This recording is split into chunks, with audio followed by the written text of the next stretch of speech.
may be because of a consequence of karma accumulated in samsara.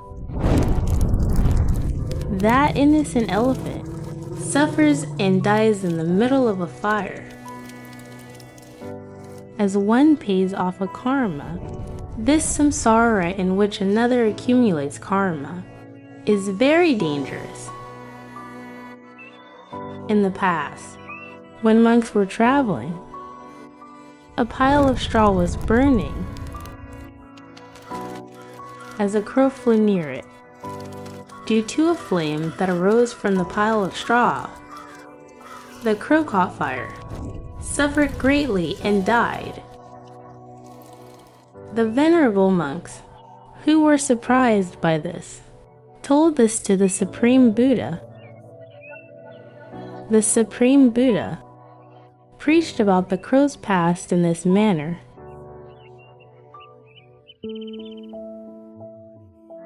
Venerable monks, this crow, in a past life, was a farmer.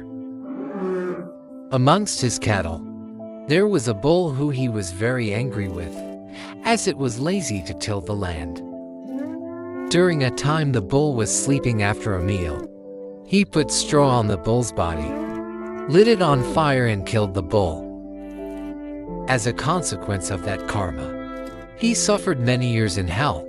He was reborn as various animals, and in every life, the karma was created for him to be burned by fire in this manner and die.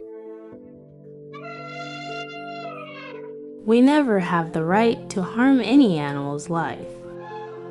Even if a life is harmed like that, there is no way of escaping that karma.